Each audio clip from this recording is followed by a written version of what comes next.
Avant de plonger dans l'histoire intense d'aujourd'hui, un petit rappel. Plus de 90% de nos spectateurs regardent nos vidéos sans être abonnés.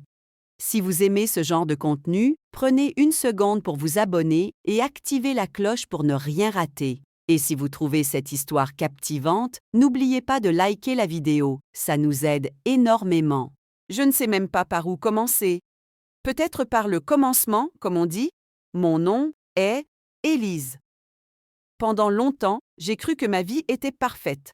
J'avais tout ce qu'une femme pouvait espérer. Un mari aimant, une belle maison, un travail stable et quelques amis fidèles. Ou du moins, c'est ce que je croyais naïvement. L'homme que j'avais épousé, Julien, représentait pour moi la stabilité, la confiance, l'amour. Il était charmant, attentionné, prévenant. Du moins, au début. Nous nous sommes rencontrés à l'université. Il étudiait le droit, moi, la psychologie. Très vite, nous sommes devenus inséparables. Il était drôle, cultivé, ambitieux. Ses yeux brillaient lorsqu'il me parlait de ses rêves de devenir avocat. Je l'admirais. Il avait cette capacité à me faire sentir unique, comme si j'étais la seule femme sur Terre. Nos débuts étaient de presque irréels, un véritable conte de fées moderne. Après nos études, il a rapidement trouvé un poste dans un cabinet réputé. Moi, j'ai poursuivi dans le domaine du conseil en entreprise. Nous avons acheté notre première maison après 2 ans de mariage. Je me souviens encore de la joie que nous avions ressentie en emménageant. Chaque pièce respirait notre bonheur. Les murs étaient décorés de photos de nos voyages, de souvenirs de nos anniversaires, de moments simples mais précieux. Les premières années ont été merveilleuses. Mais petit à petit, des fissures sont apparues, discrètes d'abord, puis de plus en plus visibles. Julien est devenu distant, souvent accaparé par son travail. Les appels tardifs, les réunions imprévues, les week-ends au bureau devenaient Bien sûr, je comprenais la pression de son métier, mais quelque chose au fond de moi me disait que ce n'était pas seulement professionnel. J'ai essayé d'en parler avec lui. Il se montrait rassurant, me caressait la main en me disant que tout allait bien, que je me faisais des idées. Je voulais le croire.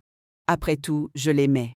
Mais plus le temps passait, plus son comportement devenait étrange. Il rentrait tard, parfois ivre, et me racontait des histoires incohérentes. Il devenait nerveux quand je lui posais des questions simples sur sa journée. Un jour, alors qu'il était sous la douche, j'ai vu son téléphone vibrer sur la table de nuit. Une notification s'est affichée. Le prénom d'une femme que je ne connaissais pas. Mon cœur s'est serré. Je n'ai pas osé regarder tout de suite. Quand il est sorti de la salle de bain, j'ai essayé de garder mon calme. Mais la graine du doute avait été plantée. Les jours suivants, j'ai commencé à remarquer de petits détails qui m'avaient échappé auparavant. Des messages supprimés, des appels manqués qu'il s'empressait d'effacer, des vêtements qui portaient chez un parfum étranger. Chaque indice s'ajoutait au précédent, formant un puzzle dont je devinais peu à peu l'image. J'aurais pu le confronter immédiatement, hurler, pleurer. Mais je voulais des preuves, des vraies. Alors j'ai commencé à enquêter. J'ai contacté une amie détective privée, Clara, une ancienne camarade de promotion. Elle a accepté de m'aider discrètement. Pendant plusieurs semaines, elle a suivi Julien. Ce qu'elle a découvert a dépassé mes pires craintes. Julien avait une liaison avec une de ses collègues de travail, une certaine Sophie. Pire encore, leur relation durait depuis plus d'1 an. Lorsque Clara m'a remis les photos et les enregistrements, j'ai ressenti un mélange de colère, de tristesse et d'humiliation. Comment avait-il pu me trahir ainsi après toutes ces années? Après tout ce que nous avions construit ensemble? J'ai pleuré, seule, pendant des nuits entières. Mais au fond de moi, quelque chose d'autre grandissait aussi. Une détermination froide et implacable. Il allait payer pour m'avoir humiliée. Je savais que je ne pouvais pas réagir sous l'emprise de la colère. Je devais être patiente, calculatrice, lui infliger la douleur qu'il m'avait causée, mais avec intelligence. Je voulais qu'il ressente ce que j'avais ressenti sans jamais pouvoir m'en accuser directement. J'ai commencé par renforcer notre relation en apparence. J'étais plus douce, plus présente. Je lui préparais ses plats préférés, j'organisais des sorties en amoureux. Je voulais qu'il baisse sa garde, qu'il pense que je ne savais rien. Et ça a marché. Petit à petit, il est redevenu plus détendu à la maison, pensant sans doute que son petit manège resterait à jamais caché. Pendant ce temps, moi, je préparais ma vengeance. Je me suis rapprochée de ses partenaires professionnels, de ses associés, de ses clients les plus importants. Discrètement, j'ai tissé ma toile, récoltant des informations sur ses affaires, ses investissements, ses zones d'ombre. Julien, dans son arrogance, avait négligé certains détails à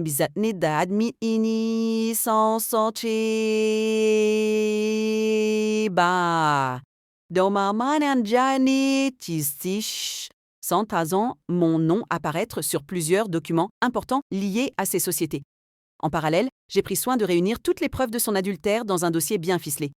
Photos, relevés bancaires, échanges de messages, vidéos de leurs escapades. Rien ne manquait.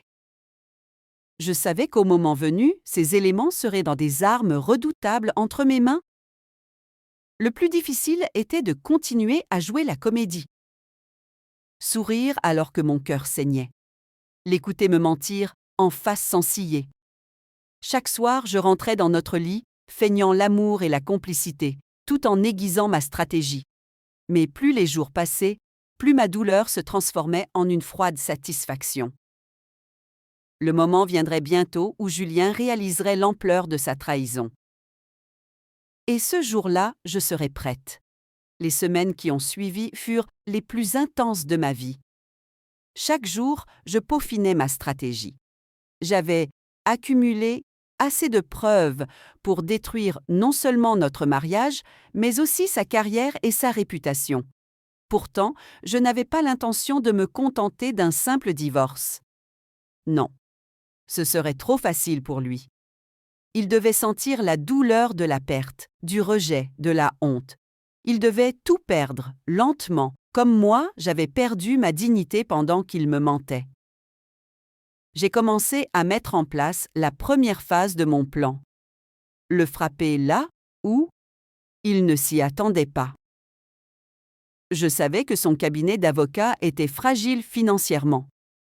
Ses associés lui faisaient confiance, mais ils n'étaient pas au courant de ses magouilles fiscales. Grâce aux documents que j'avais discrètement récupérés, j'ai contacté un de ses rivaux dans le métier, un certain maître Lambert.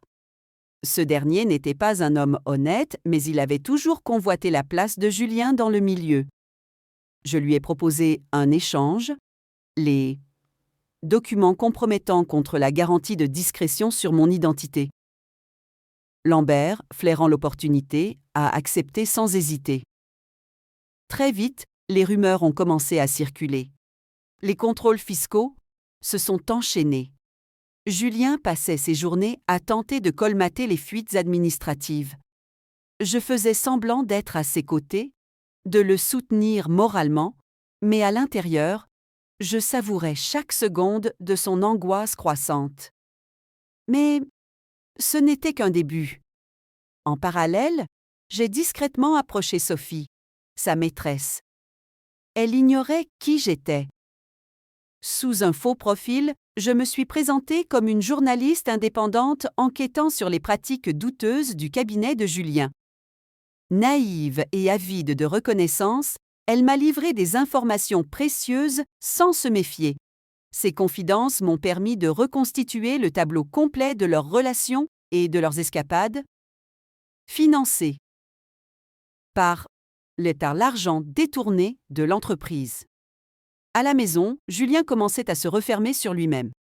Il devenait irritable, distant, parfois même agressif verbalement. Les nuits d'insomnie le hantaient à Sakra. Ses mains tremblaient en consultant son téléphone, guettant chaque appel de ses avocats, chaque notification administrative. Pourtant, il continuait à me mentir droit dans les yeux, convaincu que je ne savais rien. Puis est venu le moment de lancer la deuxième phase. Je savais que son image publique était essentielle pour lui. Il aimait être invité aux galas, aux conférences, aux dîners mondains. C'est là que j'ai frappé. J'ai envoyé anonymement les photos de lui et Sophie à quelques journalistes locaux. Les médias s'en sont emparés rapidement, d'autant plus qu'il représentait un exemple de réussite pour beaucoup. Son image d'homme intègre et travailleur s'est écroulée en quelques jours. Les premières interviews ont été cruelles. Les commentaires sur les réseaux sociaux étaient impitoyables. Les sponsors de ses conférences l'ont lâché les uns après les autres. Julien essayait de garder la tête haute, mais chaque regard posé sur lui lors des soirées publiques était chargé de mépris et de jugement. À la maison, il tentait de minimiser la situation. Il répétait sans cesse que tout allait s'arranger, que c'était une cabale montée contre lui. Mais moi, je voyais sa détresse, son orgueil blessé, son monde s'effondrer, et je ne pouvais m'empêcher de ressentir une forme de justice. Cependant, il restait encore une dernière pièce à bouger. La plus douloureuse pour lui, ses finances personnelles. En fouillant davantage dans nos comptes communs, j'avais découvert plusieurs investissements douteux réalisés à mon insu. Certaines de ces transactions avaient été faites en mon nom, sans que je donne mon autorisation. Une infraction grave, passible de sanctions. J'ai pris rendez-vous avec un avocat spécialisé. Ensemble, nous avons monté un dossier solide prouvant les fraudes et les manipulations financières de Julien. Lorsque le moment fut venu, j'ai lancé la procédure judiciaire. Il a été convoqué au tribunal pour répondre de ses actes. Lorsqu'il a reçu la convocation, j'étais assise en face de lui dans le salon. Il a pâli en lisant les documents. Son regard paniqué a croisé le mien. Pour la première fois, j'ai vu dans ses yeux qu'il comprenait enfin que je n'étais plus dupe, que je savais tout depuis longtemps. « Comment as-tu su » a-t-il murmuré d'une voix brisée. Je n'ai pas répondu. Je me suis simplement levée, laissant planer le silence. Ce silence qui résonnait comme un écho de tout ce qu'il m'avait fait subir. C'était le début de sa chute irréversible. Mais l'histoire n'était pas encore terminée. Il me restait une dernière carte à jouer, celle qui le pousserait au bord du gouffre, celle qui lui ferait ressentir l'humiliation publique ultime. Je préparais soigneusement cette dernière étape, car je voulais que son effondrement soit total, sans appel. Le jour où tout devait basculer arriva plus vite que je ne l'avais imaginé. Julien, acculé par les poursuites judiciaires, voyait ses dettes s'accumuler, ses associés l'abandonner un à un et sa réputation ruinée. Mais je n'avais pas encore terminé. La dernière phase de ma vengeance allait mettre fin à son arrogance pour de bon. J'avais conservé précieusement toutes les preuves de son dit. Sissons? Non zingan fi doli cité. Nafi Mais également les preuves de ses manipulations financières à travers l'entreprise. Je savais que ses parents, des gens très respectés, n'étaient pas au courant de sa double vie. Pour eux, leur fils était l'image parfaite de la réussite et de l'honneur familial. J'ai organisé une rencontre avec eux sous prétexte de vouloir discuter de notre situation conjugale. Ce fut un déjeuner tendu où chacun pesait ses mots. Puis, lorsque le moment fut venu, je leur ai remis une enveloppe contenant toutes les preuves, les photos, les relevés, les échanges de messages, les documents bancaires et juridiques. Pendant de longues minutes, ils ont feuilleté les pages, incrédules, choqués. Le visage de sa mère est devenu livide. Son père, d'ordinaire si fier et autoritaire, ne parvenait même plus à parler. Julien, lui, gardait la tête basse, incapable de soutenir le regard de ses parents. L'homme qu'il était s'effondrait en direct sous le poids de ses propres choix. Je les ai laissés seuls, leur disant simplement « Maintenant, vous connaissez la vérité. Libre à vous de juger votre fils. » Quelques jours plus tard, la nouvelle a éclaté dans tout le cercle familial et amical. Ses parents lui ont coupé tout soutien financier. Les rares amis qui lui restaient l'ont abandonné. Même Sophie, sa maîtresse, a disparu de sa vie dès que les ennuis ont pris une tournure judiciaire. Elle n'était là que pour profiter de ses ressources, pas pour affronter ses problèmes. Julien se retrouvait désormais seul, ruiné et complètement discrédité. Quant à moi, j'ai déposé la demande de divorce, avec tous les éléments nécessaires pour obtenir la garde exclusive de notre maison et de nos biens. Grâce aux preuves accumulées, le juge n'a eu aucune hésitation. Le verdict fut sans appel. Divorce prononcé à metorxencus,